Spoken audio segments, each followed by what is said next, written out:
BBA, BCA, BCom computer కోర్సులో 100% placement లభించే ఏకైక డిగ్రీ కాలేజ్ కూకట్పల్లిలోని i3 డిగ్రీ కాలేజ్ 8367215215. నమస్తే రమగారు. నమస్తే జయ. ఏదైనా ఒక మంచి స్టోరీ చెప్తారండి? పూర్వం కాశీనగరానికి దగ్గరలో కుమారభూతి అని ఒక ఆయన ఉండేవాడట. ఈయనకి లేక లేక ఒక కుమారుడు కలిగాడు. దేవభూతి అని పెట్టారు. ఈ దేవభూతి భలే అద్భుతమైన చదవరట. 4 శాస్త్రాలు, 4 వేదాలు, 6 శాస్త్రాలు చదువుకున్నాడు ఆయన. ఉపనిషత్తులు అవి లేదు ఇవి లేదని చదివేసుకున్నాడు. అయితే అద్భుతమైన చదువరి అయ్యి శాస్త్రపారంగతుడు అయినప్పటికీ ఏవో ఆయన పాపాల కారణంగా ఆయన బ్రహ్మరాక్షసుడైపోయాడట మరణానంతరం. అయ్యో. అయితే బ్రహ్మరాక్షసుడు అయ్యాక ఆయనకి జ్ఞానోదయం అయింది, చదువు వచ్చింది. అయితే ఈ కాశీనగరానికి వెలుపల ఉన్న అడవిలో ఒక పెద్ద రావి చెట్టు మీద నివాసం ఉండేవాడు.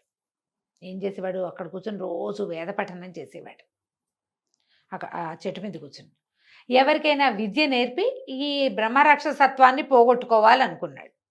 బ్రహ్మరాక్షసుడి దగ్గర చదువుకోవడానికి ఎవడొస్తాడు? ఎవరు రారు. కానీ అక్కడ చదివేవాడు. ఆ వైపు జనాలు తెలుసుకుని ఎవరు వచ్చేవాళ్ళు కాదు. ఎవరైనా ఒకడొస్తే వాడికి విద్య నేర్పించి ఈ బ్రహ్మరాక్షసత్వాన్ని పోగొట్టుకోవాలని చాలా అనుకునేవాడు.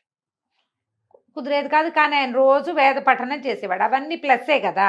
వేద పఠనం చేయడం కూడా కొంత పాపాన్ని పోగొడుతుంది. దాంతో ఈయన క్రూరుడుగా కాకుండా సాత్వికుడుగా ఉండేవాడు. ఆ చెట్టు మీదే ఉండేవాడు. అయితే ఈ కాశీనగరానికి ఎక్కడి నుంచో సుదూర తీరాల నుంచి గోనర్దీయుడు అని ఒక కుర్రాడు వచ్చాడు. వాడు భలే చదువరి, బాగా చదువుకున్నాడు. అయితే ఈ కాశీలో ఒక పెద్ద పెద్ద గురువులను ఆశ్రయించి ఇంకా తనకు తెలియనివి ఏవేవో చదువుకోవాలని వచ్చాడు. వచ్చేసరికి ఈ కాశీలో వాళ్ళు అన్నారు, బాబు మేము నీకు చెప్పేది ఏం లేదు, నీకు అంతా వచ్చు, అన్నీ నీకు వచ్చు, నీకు చెప్పగలిగే వాళ్ళు ఎవరు లేరు ఇక్కడ. అంటే మరి ఎట్లాగండి నా జ్ఞానతృష్ట తీరేది, ఎట్లా నాకు ఈ చదువు వస్తుంది అంటే ఈ కాశీలో 2-3 పెద్దవాళ్ళు చెప్పారు. ఊరి వెలుపల అడవిలో ఒక రావి చెట్టు మీద ఒక బ్రహ్మరాక్షస స్వరూపంలో ఒక ఆయన ఉన్నాడు. ఆయన చాలా విద్యలు చదువుకుని ఉన్నాడు. అక్కడికి వెళ్తే నీకు విద్య లభిస్తుంది. ఆయన తప్ప ఇంక చెప్పేవాళ్ళు ఎవరు లేరు. కానీ ప్రమాదం, నువ్వు ఆలోచించుకోమంటే ఇతని గోనర్దీయుడు ఎలాగైనా సరే నేను వెళ్ళి నేర్చుకోవాల్సిందేనని అడవిలోకి వెళ్ళిపోయాడు. వెళ్ళిపోతే పొద్దున్నే ఒకనాడు తెల్లవారేసరికి చేరాడు. ఆయన పెద్ద గొంతుతో వేద పఠనం చేస్తున్నాడు. కుర్రాడు కూడా ఆ చెట్టుకి యువతలు కూర్చుని తను కూడా చదవటం మొదలుపెట్టేసరికి ఆయన ఆశ్చర్యపోయాడు. దేవభూతి ఏమిటా శబ్దం వస్తా? కిందకి వెళ్ళి చూస్తే కుర్రాడు కనిపించాడు. ఎవడెవరా నువ్వు, నాతో పాటు చదువుతున్నావని హుంకరించాడు. హుంకరిస్తే అబ్బాయి అన్నాడు, గోనర్దీయుడు ప్రవర చెప్పుకుని గురువుగారికి ఎవరైనా పెద్ద గురువులు కనపడితే చెప్పాలి, నేను ఏ శాఖ వాడిని ఇదేని చెవులు పట్టుకుని చతుసాగర పర్యంతం గోబ్రాహ్మణి శుభం భవతు అని తన ప్రవరలో తన గోత్రంలో ఉన్న ఋషుల పేర్లు చెప్పుకుని తను ఏ శాఖకి సంబంధించిన వాడో ఏ సూత్రమో తనది చెప్పాలి. మామూలుగా ఇప్పుడు కూడా మన జీఎం గారు కానీ ఇట్లా ఎవరైనా గురువుగారులు కానీ ఇప్పుడు పీఠాధిపతికి లేదా భారతీ తీర్థస్వామి వారు మహాస్వాములు ఉన్నారు కదా, వారు ఎవరినైనా దర్శిస్తే ఈ వేదాభ్యాసము అవి చేసుకున్న వాళ్ళు 2 చెవులు నువ్వు గమనించి ఉంటావు. అవునండి. చెవులు 2 పెట్టుకుని ఇలా చెవులు పట్టుకుని ప్రవర్ చెప్పుకుంటారు. అవును. తమని తాము పరిచయం చేసుకోవటం. దేవాలయాల్లో కూడా ప్రవర్ చెప్తారు. యజ్ఞోపవీతం వేసినప్పుడు ప్రవర్ చెప్పడం చెప్తారు. ఆ తర్వాత ఆ పద్ధతి ఉంటుంది. ఈయన తన ప్రవర్ చెప్పుకున్నాడు. 2 చెవులు పట్టుకున్నాడు. చెప్పేసరికి ఆయన చాలా సంతోషించాడు. ఏమన్నా నాయన ఇంత దూరం ఎందుకు వచ్చావు ఏమిటి అని అడిగితే నేను రకరకాలు చదువుకున్నానండి, ఇంకా చదవాలని ఉంది, కాశీలో అందరూ పెద్దవాళ్ళు మీ పేర్లు చెప్పారు అందుకని వచ్చానంటే ఆయన ఆ విషయము ఈ విషయము చెప్పాడు. ఈయన ఏ విషయం చెప్పినా పడుకోవచ్చు. సాయంకాలం దాకా చర్చ సాగాక తెలిసింది ఆయనకి ఈ పిల్లవాడికి ఆ గోనర్దీయుడికి రాని విద్య లేదు. దేవహూతికి ఎంత వచ్చో అంతా గోనర్దీయుడికి వచ్చు. కానీ ఆయన సంతోషం పట్టలేకపోయాడు.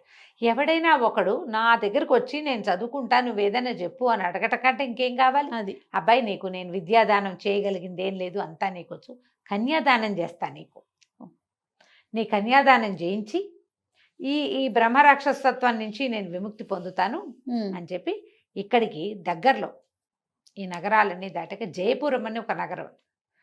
ఆ రాజుకి ఒక కుమార్తె ఉంది, సౌందర్యవతి, వివాహ యోగ్యమైన వయసులో ఉంది. నేను పోయి ఆ అమ్మాయిని పట్టుకుంటా, నువ్వు నేనంటే క్షణాల్లో వెళ్ళిపోతా. నువ్వు 4 రోజులు ప్రయాణం చేసి రావాలి. ఓకే. ప్రయాణం చేసి రా, నా దగ్గరకు వచ్చి నీ ప్రవర చెప్పుకో, నేను ఆ అమ్మాయిని వదిలిపెట్టేస్తా. హ్మ్. ఆ పిల్లని నీకు ఇచ్చి పెళ్లి చేస్తారు. నేను పట్టిన పిల్ల నా పిల్ల. ఆ అమ్మాయి నీకు వివాహానికి కనుక ఇస్తే ఆ కన్యాదానం నేను చేసినట్టు. హుహు. నాకు విముక్తి లభిస్తుంది. నువ్వేమో చక్కటి చోట సెటిల్ అవుతావు. నీకు నేను చేయగలిగేది అదేరా నాయనా అని చెప్పాడు. బాగుందిగా. సరే సరేనన్నాడు. దేవహూతి గారు వెళ్ళిపోయాడు. ఆ జయపురం మహారాజుకి మదయంతి అనే పేరున్న మహాద్భుత సౌందర్యవతి అయిన పిల్ల మదయంతి. మదయంతి. బాగుంది కదా, చాలా. దమయంతి లాగా ఉంది. అదే అదే. ఆ. అయితే ఈ మదయంతికి పెళ్లి సంబంధాలు చూడడం మొదలుపెట్టారు. రకరకాల యువరాజులు రాజకుమారుల చిత్రపటాలు వచ్చినాయి. చిత్రపటాలు చూడడానికి యువరాణిని పిలిపించారు. ఆ పిలిచిన క్షణంలో ఈ పిల్ల మీద బ్రహ్మరాక్షసుడు ఆవేశించాడు. ఇక అమ్మాయి ఆ చిత్రపటాలన్నీ విసిరేసింది, చింపేసింది. దగ్గరకు వచ్చిన వాళ్ళని తలా ఒక గుద్దుకి చంపేసింది. అక్కడి నుంచి చెలికత్తల్ని ఎత్తి విసిరి కొట్టేసింది. అయ్యో. మొత్తం భవనం అంతా భీభత్సం చేసి పారేసేసి హ్మ్. లబో దిబోమన్నారు రాజు మంత్రి అందరూ. ఏం చేయాలో తెలీదు. వాళ్ళని వీళ్ళని పిలిచారు. కార్తాంతికులను పిలిస్తే సమయం బాగుండలేదు, కానీ మంచి సమయమేగానే కనపడుతోంది. రెండున్నాయి లక్షణాలు. ఇక నానా గందరగోళంగానూ ఉంది. ఆ ఊరంతా చెప్పుకుంటున్నారు. పెళ్లి చేద్దామంటే పిల్లకి దయ్యం పట్టింది. ఓహో. పిల్లకి పట్టింది ఏమిటో తెలియదు.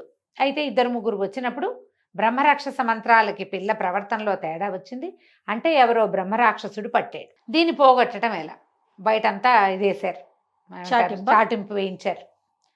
మదయంతికి పట్టినటువంటి ఈ గ్రహపీడ నుంచి తొలగించే వాళ్ళు ఎవరైనా ఉంటే వారిని, పురుషులైతే యోగ్యమైన వయసు ఉంటే అమ్మాయిని ఇచ్చి వివాహం చేస్తాం, లేదా రాజ్యంలో కొంత భాగం ఇస్తాం అని చాటింపేశారు. బ్రాహ్మలు వాళ్ళు వీళ్ళు కొంతమంది ఇలాంటివి చేయగలిగే వాళ్ళు వచ్చారు.